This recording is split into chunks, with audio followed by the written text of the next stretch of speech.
Tapi permasalahan serius yang sedang menggerogoti banyak kehidupan orang Kristen sekarang ini, datang berdoa kepada Tuhan, tapi sebetulnya di dalam dirinya penuh dengan keraguan-raguan, penuh dengan kebimbangan. Alkitab berkata, janganlah dia mengira bahwa dia akan mendapat sesuatu apapun dari Tuhan. Artinya, doanya menjadi terhalang. Shalom. Salam sejahtera dalam kasih Tuhan kita Yesus Kristus.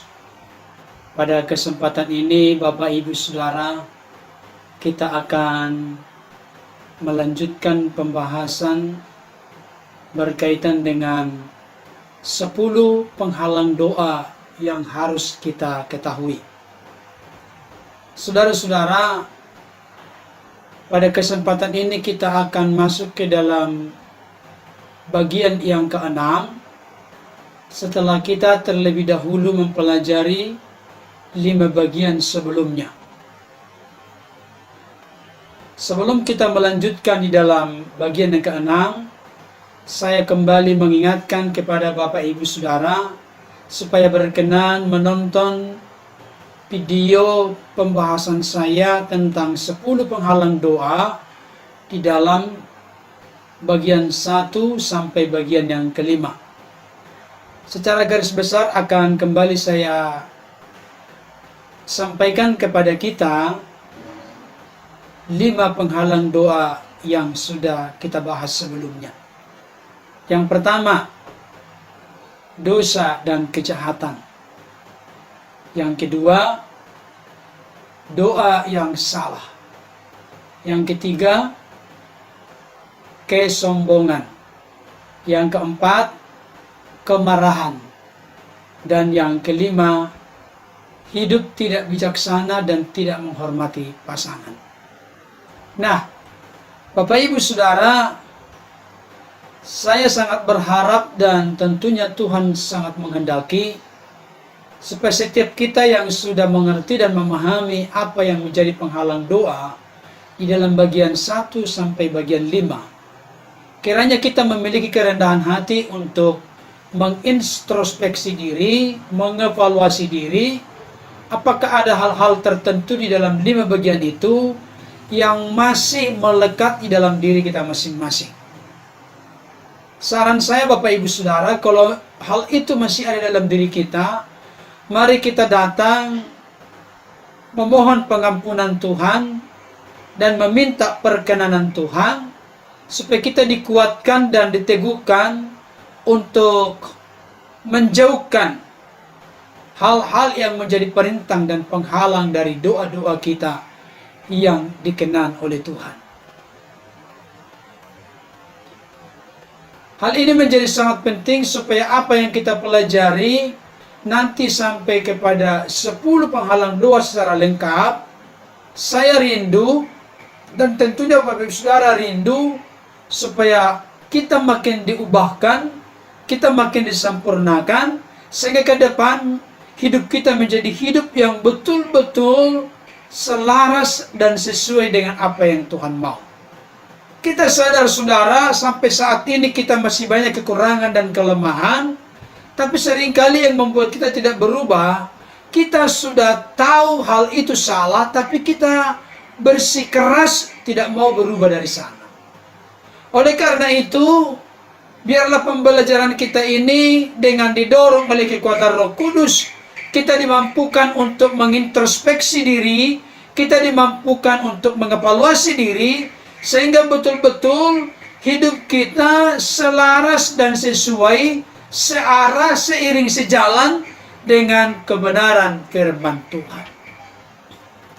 Saudara-saudara, pada kesempatan ini kita akan masuk ke dalam bagian yang ke-6. Dan tentunya seperti sudah saya katakan di dalam bagian-bagian sebelumnya, kita akan tetap bertolak dari kebenaran firman Tuhan yang adalah Alkitab. Pada kesempatan ini kita akan membaca Yakobus pasal 1. Mari Bapak Ibu Saudara membuka Alkitabnya.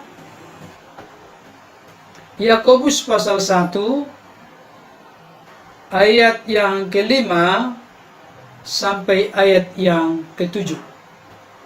Demikian bunyi firman Tuhan.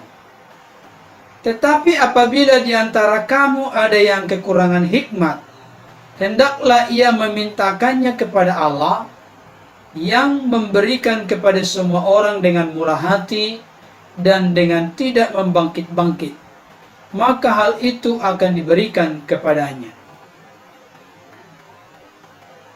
Hendaklah ia memintanya dalam iman, dan sama sekali jangan bimbang.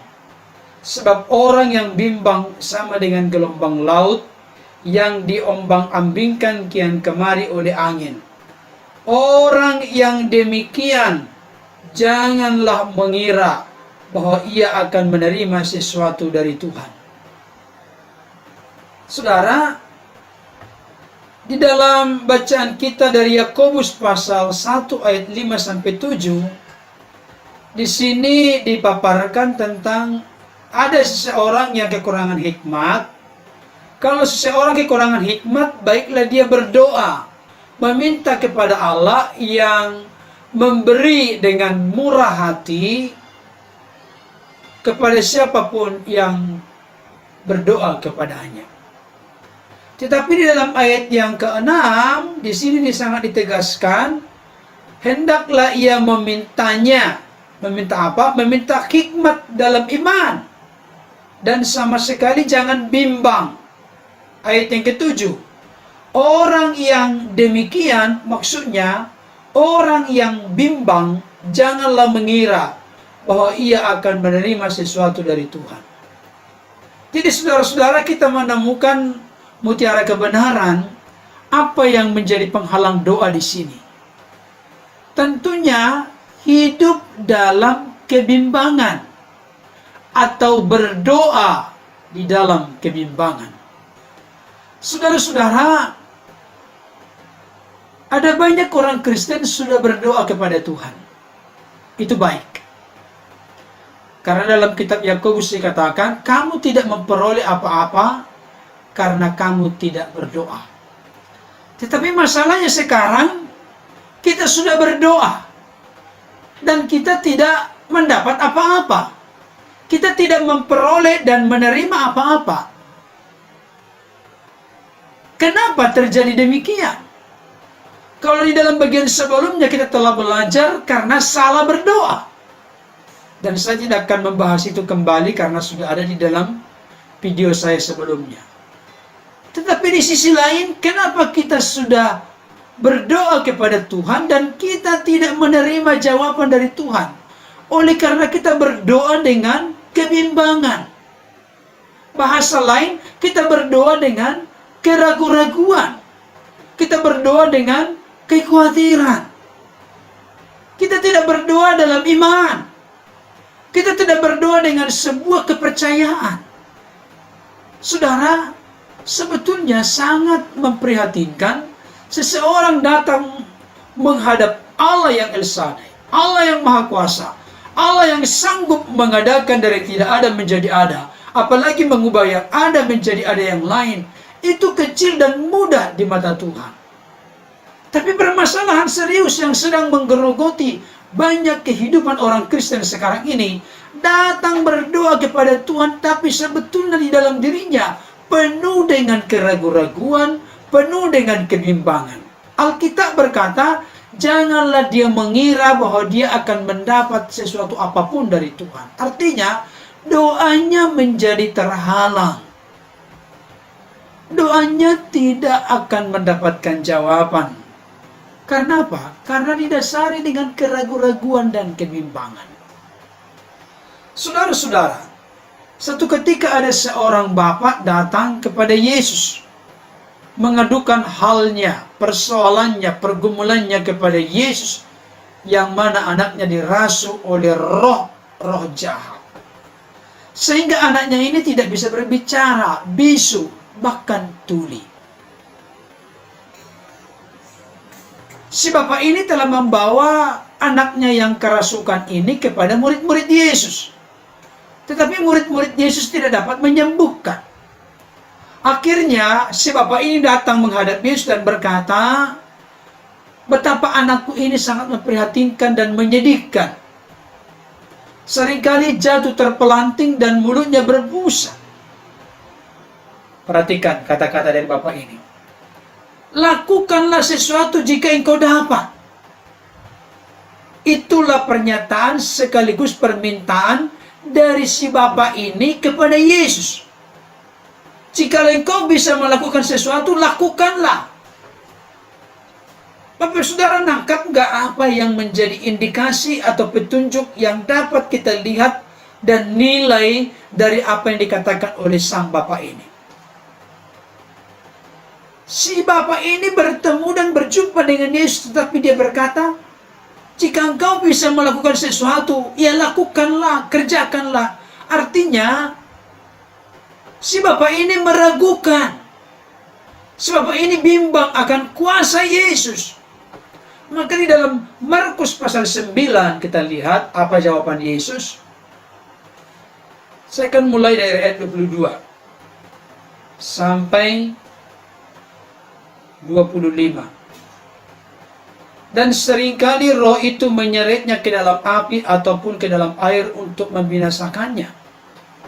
Nah, ini perkataan sekaligus pemberitahuan kesaksian dari sang Bapak ini tentang keadaan kondisi anaknya kepada Yesus. Ayat 22 bagian B. Sebab itu, jika engkau dapat berbuat sesuatu, tolonglah kami dan kasihanilah kami. Di sini ada penekanan kata-kata jika engkau dapat berbuat sesuatu. Di sini ada celah keraguan. Di sini ada celah kebimbangan, saudara.